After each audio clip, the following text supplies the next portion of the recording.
I was 10 when it happened. I didn't immediately understand what had happened. We celebrated 40 days on my mother's grandfather. There were a lot of people at home. I was in my room and doing some business. Suddenly I heard my grandmother scream. I ran out of the room and saw my mother lying on the bed in the other room. On the floor there is a bottle of vodka and pill wrappers. A neighbor tried to pump her out, and next to her, her grandmother was screaming and hysterical. I remember now that my mother was wearing a brown sweater, covered in vomit, and the face, white face with blue, just like they show in zombie movies. Suddenly, my beloved mother took and turned into a zombie monster with a blue face in an instant. I had only fear and misunderstanding of what was going on. An ambulance arrived and pronounced him dead. I remember that I didn't realize that mom was no more. I was a little girl who, like any child, loved her mother. The topic is not raised in my family. After her death, I was raised by my grandparents.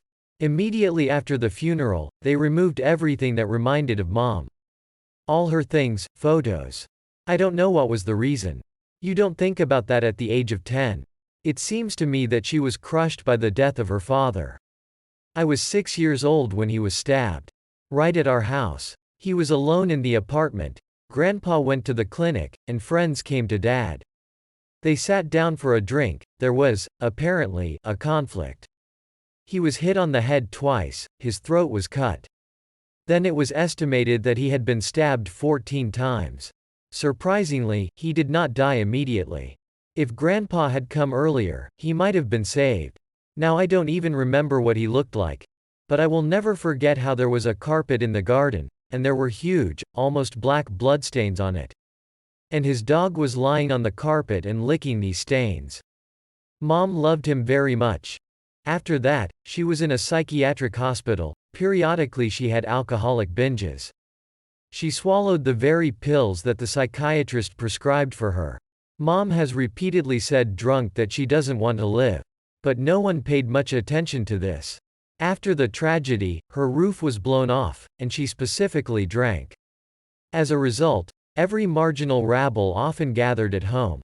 Her grandparents tried to help her, but it turned out to be useless. It seems to me that if a person is planning suicide, then nothing will stop him. It's a shame that I didn't become the one who could influence her decision. Her own daughter, whom she just left alone, without parents. She didn't think about me, my emotions and feelings. I didn't think how it would be for me, a little girl who lost both her parents. Yes, you may think it's selfish, but you can understand me. I will live the rest of my life with the fact that my own mother preferred her own death rather than life with her daughter. Niece was 16 years old when she decided to commit suicide. She lived with her parents until she was 14. But the parents are drinkers, and the girl moved in with me. She faced 2 suicides in her life. The husbands of her mother's sisters committed suicide. It seems to me that such stresses do not just go away and leave a mark on the personality. When the transition age began, she took her niece to her. She entered the Lyceum, everything seemed to be fine. Now I had to study in the first year of university. The pain does not go away, and it becomes harder to cope with grief. To say that it is difficult is to say nothing. People try to stay away, as if you are some kind of plague or leper. In our country, it is taboo to discuss the topic of suicide, although, probably, not only here. Every day I am haunted by the picture of trying to save her. I remember everything in great detail. I remember feeling something was wrong. I went out of the house to call her. I should have gone to the right, and then she would have been alive. I went to the left first when I left the house. She called by name, stood at the gate. I decided to go back and saw that she was sitting. Only when I got closer, I saw that she was sitting in a loop.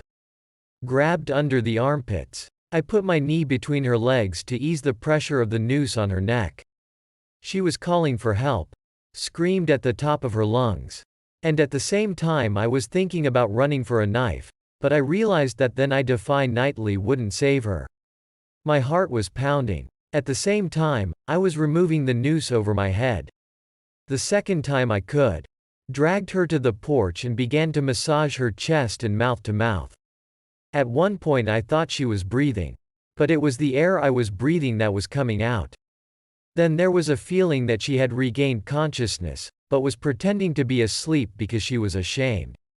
At some point, I realized that she had died, and ran to the neighbors to call an ambulance and the police. The pathologist then said that she had harmed herself before.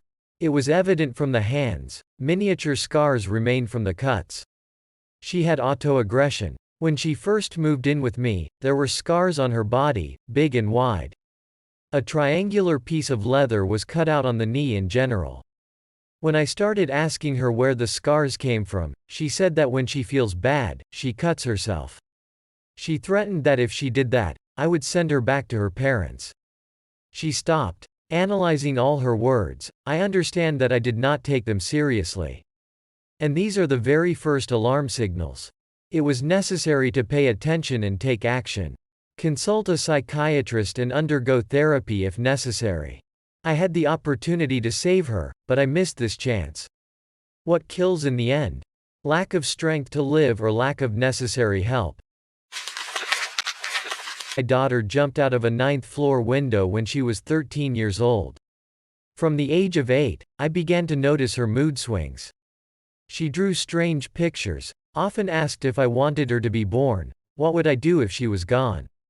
I tried to talk to her. She always laughed it off. They say, "What are you talking about? I'm just asking." And all this was said with a smile. My sister is a psychologist. She inspired me that my daughter just started to grow up, that it's hormones that are naughty, and teenagers often say that. The daughter was sociable. She had a lot of friends. Once I accidentally saw a video on her friend's social network page.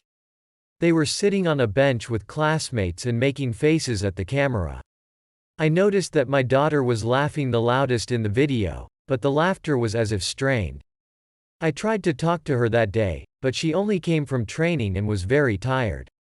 In general, the last year of her life she came home exhausted, did her homework and went to bed. I didn't take her to a psychiatrist, her relatives dissuaded her. They were intimidated that a psychiatrist would send a request to the school and they would start checking us recently. The daughter has always been in a good mood. Even for a moment I thought she was in love. She led an active lifestyle, studied quite well. There were no suicide attempts, there were only conversations.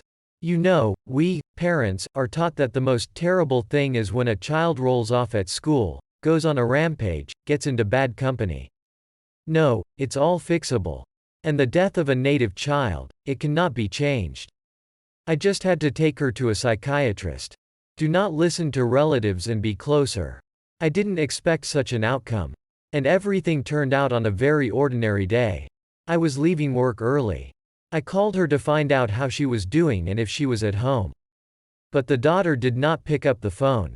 Already approaching the house, I saw an ambulance, the police and the corpse of my daughter on the asphalt. And then everything is a blur. Hysteria. A whisper behind my back. I could calmly commit suicide at home, and not on the playground where children play. The police tried to restrain me so that I wouldn't see. But I will never forget her body lying on the asphalt at the entrance. I don't think that weak people are capable of suicide. My daughter was a strong personality. There is a mother among us whose son had manic depressive psychosis at the age of 7. But from all corners they shout that depression can only be in adults. It's not true, depression covers different ages.